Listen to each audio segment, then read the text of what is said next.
ketika settingannya ini dibongkar, tentu teman-teman ini akan memberontak, tidak akan terima.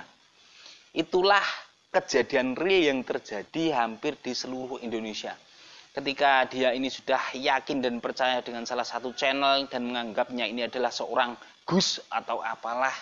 Ketika salah satu teman kalian ini menganggap, itu kan settingan gini-gini, tentu kalian tidak akan terima, akan memberontak, akan emosi. Itulah yang saya jaga. Saya menjaga perasaan teman saya yang jauh-jauh sudah ke sini, karena itu saya tidak mengatakan yang sejujurnya.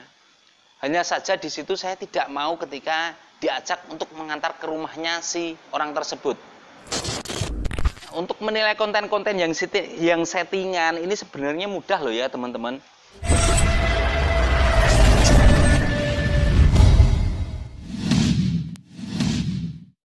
Assalamualaikum warahmatullahi wabarakatuh teman-teman. Bertemu kembali dengan Kang Zi. Di video kali ini kita bikin konten santai saja ya. Kita bahas-bahas, terutama saya ingin menyampaikan sesuatu kepada teman-teman terkait komentar salah satu teman kita ya. Kalau nggak salah ada 2 komentar yang meminta kepada saya agar memperbanyak narasumber. Jadi begini ya teman-teman. Sebenarnya bukannya saya itu tidak mau atau tidak mampu mencarikan narasumber agar video-video saya ini lebih menarik dan teman-teman yang nonton video saya, khususnya para subscriber ini lebih suka mantengin video saya. Akan tetapi ada satu hal yang mungkin belum teman-teman ketahui, dan hal ini juga pernah saya sampaikan dulu di video saya, dan kemarin juga sempat saya jadikan jawaban untuk salah satu komentar yang masuk. Jadi begini, mungkin teman-teman selama ini melihat channel-channel lain itu hampir setiap hari upload video dengan narasumber secara langsung. Kok kayaknya gampang banget cari narasumber. Kenapa Kang Si nggak ikut cari narasumber kan gitu. Mesti teman-teman mikirnya kayak gitu. Jadi begini, sebenarnya saya bisa saja membuat video seperti mereka, seperti channel-channel yang juga teman-teman tonton. Karena begini, teman-teman yang sudah subscribe ke channel Kang Si, jika teman-teman ini sering nonton ke channel-channel lain, otomatis saya juga dikasih tahu di analistik bahwa penonton Anda ini juga menonton videonya channel-channel ini. Nah, karena itu di dalam video ini saya benar-benar ingin menjelaskan, bukan maksud saya tidak mampu atau tidak mau menerima saran dari teman-teman. Sekali lagi saya ucapkan terima kasih. Masukan teman-teman ini sangat berguna sekali. Karena biar bagaimanapun dengan adanya narasumber ini memang cerita semakin kuat. Namun ada satu hal yang perlu teman-teman ketahui ya. Jadi begini, sebenarnya di dalam dunia YouTuber, di dalam dunia YouTuber itu, jika teman-teman pahami, tidak semua narasumber ini real orang yang mengalami. Maksud saya begini, coba teman-teman perhatikan salah satu channel. Saya tidak menyebutkan nama channelnya apa. Saya yakin teman-teman paham lah ya maksud saya. Saya tidak perlu menyebutkan nama channelnya, tapi tolong teman-teman coba perhatikan salah satu channel yang hampir setiap hari atau setidaknya 2 hari sekali ini upload video yang menyajikan cerita horor, yang mana di situ juga ada narasumbernya yang datang ke ruangan podcast dia.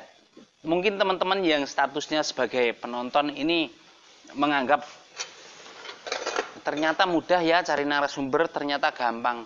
Sebenarnya nggak semudah itu. Karena apa? Karena gini, sekali lagi, semua konten yang teman-teman lihat di dunia YouTuber itu tidak semua narasumber itu real orang yang mengalami.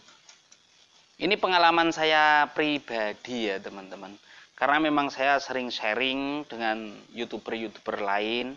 Jadi ceritanya adalah mereka ini mengadopsi cerita dari ceritanya orang lain yang mungkin itu sudah ditulis di blog, ataupun memang sengaja mereka ini membeli cerita dari orang, kemudian cerita itu diminta untuk gini, dia membayar seorang aktor ya untuk menghafalkan cerita tersebut.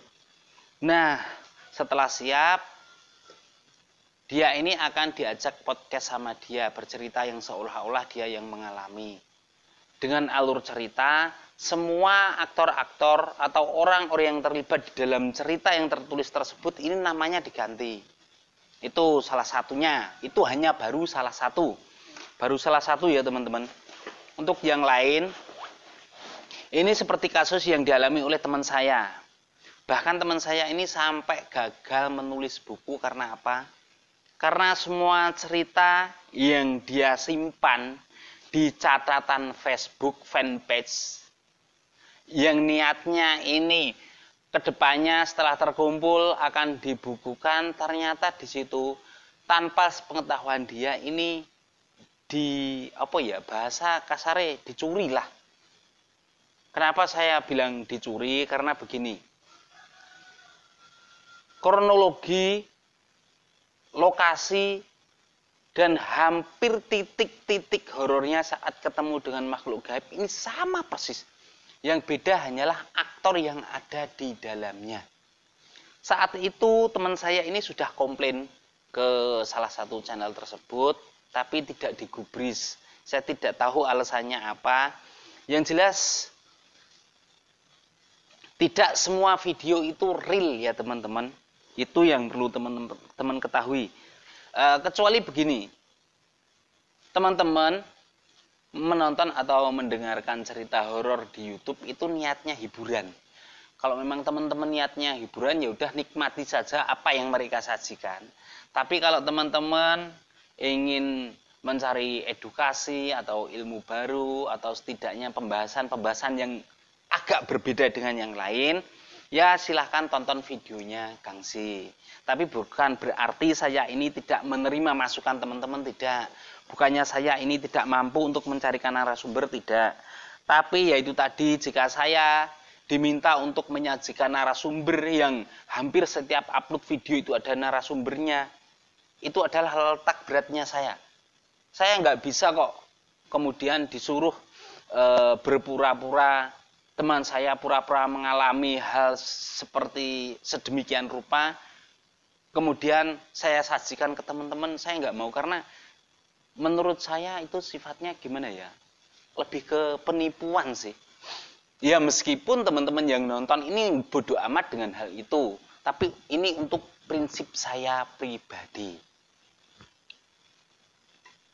Untuk hal yang lain, mungkin teman-teman pernah nonton video saya yang dulu-dulu ya, dimana di situ saya mengangkat kejadian-kejadian yang dialami oleh warga desa, dimana dia ini sempat hilang, kemudian dia ini sempat bertemu dengan sosok gaib, pernah masuk ke desa gaib, dan juga pernah ada kejadian ganjil, seperti salah satunya itu yang saya angkat di hutan Patalan. Saya membuat video itu jaraknya 3 hari dari kejadian. Jadi kejadiannya itu cukup unik. Ini sedikit saya kasih cerita. Di hutan itu ada satu pohon besar, pohon kepuh. Di situ ada desa gaibnya. Suatu ketika dusun gaib itu dia punya hajatan. Dia mengundang jaranan dari Kediri. Dan ganjilnya adalah, meskipun yang punya hajatan ini adalah desa gaib, tapi untuk jaranan berikut orang-orang yang terlibat di jaranan tersebut ini real dari Kediri. Itu salah satunya. Sebenarnya di dalam kejadian tersebut ada narasumber. Hampir semua cerita yang saya angkat, yang saya sajikan ke teman-teman, ini ada narasumbernya. Hanya saja kendalanya adalah tidak semua narasumber ini mau kita publikasikan. Tidak semua narasumber ini mau tampil di depan kamera. Karena apa?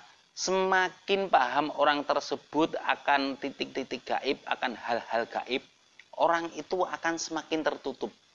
Jikapun mau cerita, itu hanya sebatas cerita tanpa dia tampil ke publik. Akhirnya video yang saya sajikan ini tanpa narasumber secara langsung. Dan kayaknya yo ganjil banget ya teman-teman.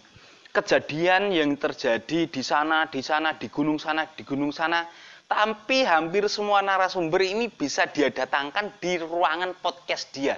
Kayaknya kok enak banget, dan biayanya itu berapa besar yang harus disiapkan untuk satu narasumber kan gitu.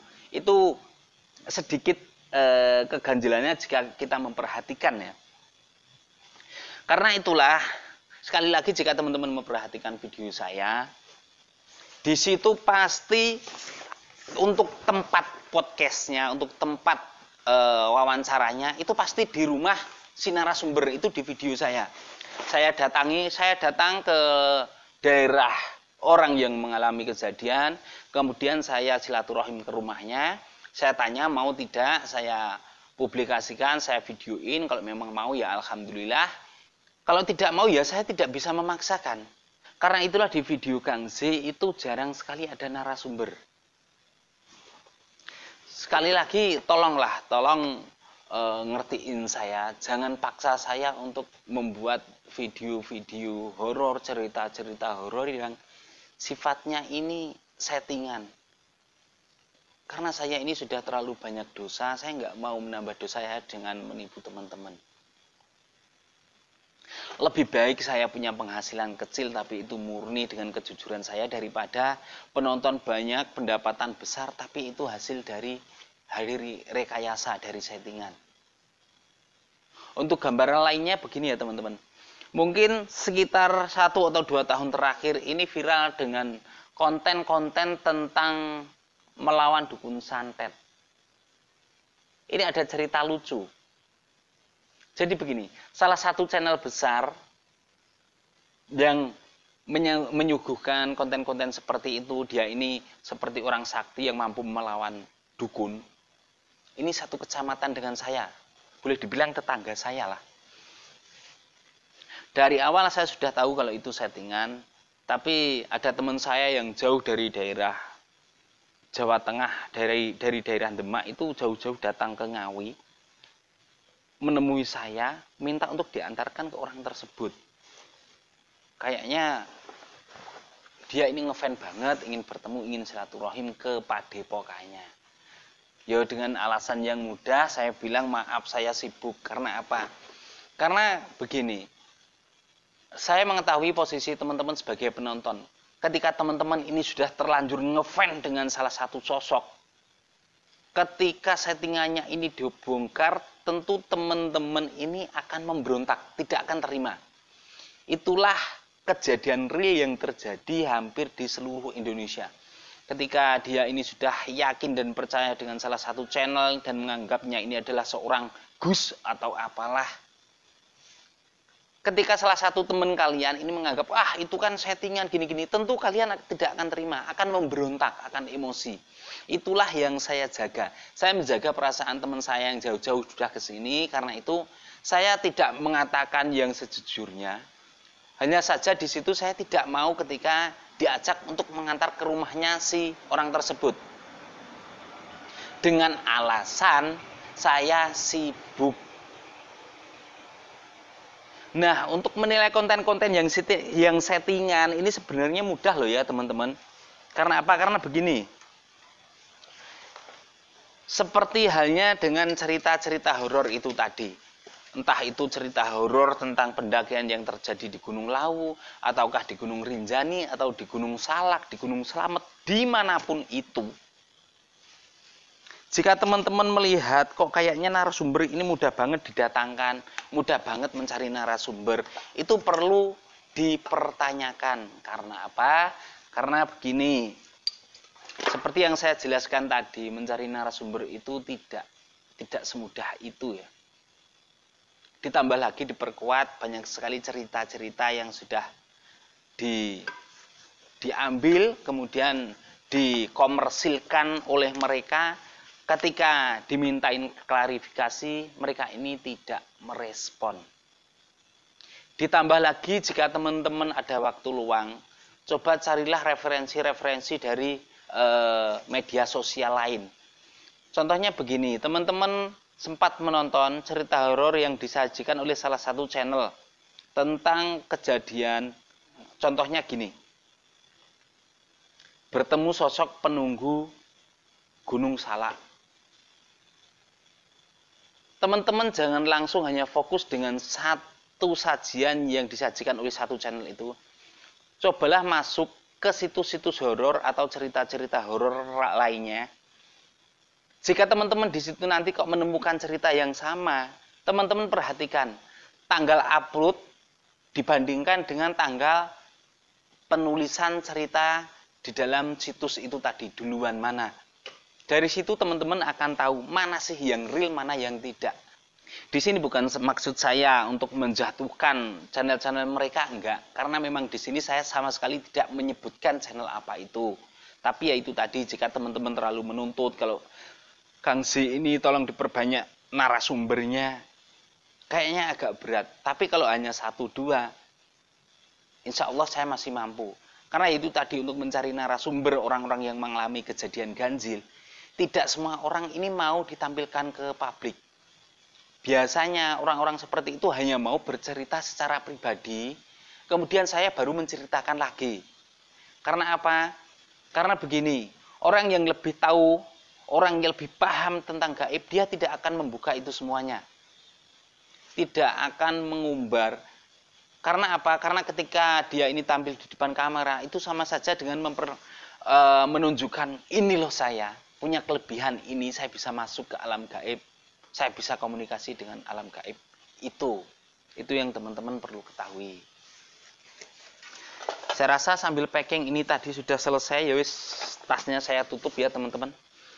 Sekali lagi, jika saya hingga detik ini belum bisa menuruti keinginan teman-teman untuk memperbanyak narasumber, saya mohon maaf yang sebesar-besarnya. Tapi tetap akan saya usahakan. Tapi dengan syarat, jangan paksa saya untuk membuat cerita-cerita settingan seperti itu. Saya Kang Si, terima kasih. Dan sampai bertemu kembali di video berikutnya. Wassalamualaikum warahmatullahi wabarakatuh.